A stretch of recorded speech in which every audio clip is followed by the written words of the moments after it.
CBS News Political Director John Dickerson joins us now. John, good morning. Good morning, Charlie. Let's look at the politics of this. What's the significance of Cantor and Boehner and what's happening within the Republican members of the House? Well, it's significant for the president because what they're trying to do, and we saw Secretary of State John Kerry do this yesterday, is pull this away from politics. Say this is about America's role in the world. They keep using the word norms. The idea is here, this line has been crossed and the world, we must react. This is an offense that is larger than politics. And so when John Boehner and Eric Cantor, the two leaders in the House for the Republicans, support the measure, it does that. It pulls it away from politics. So it helps in that larger way. But in the nitty-gritty, vote by vote, getting Republicans in the House of Representatives to back this president that they don't like, John Boehner's help is only kind of marginal because he said to those members, you're on your own on this. I'm not going to push you to vote for it for party.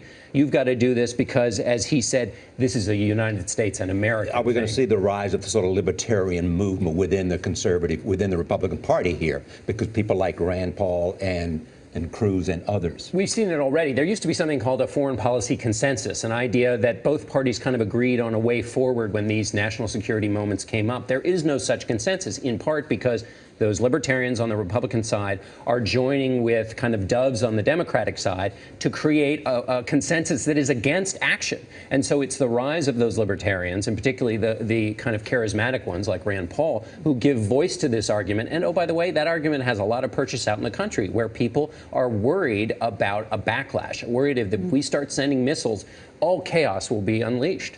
There are a handful of polls out this morning that show the American people overwhelmingly oppose U.S. airstrikes, overwhelmingly oppose even arming the rebels. I mean, Americans don't want anything to do with Syria.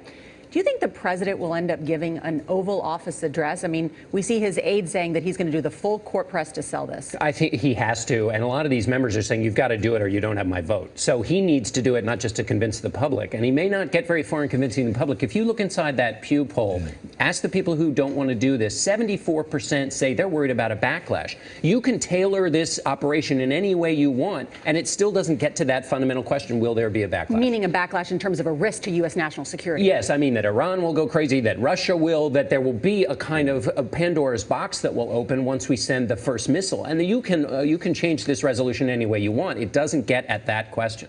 Thank you, John. Thanks, Charlie.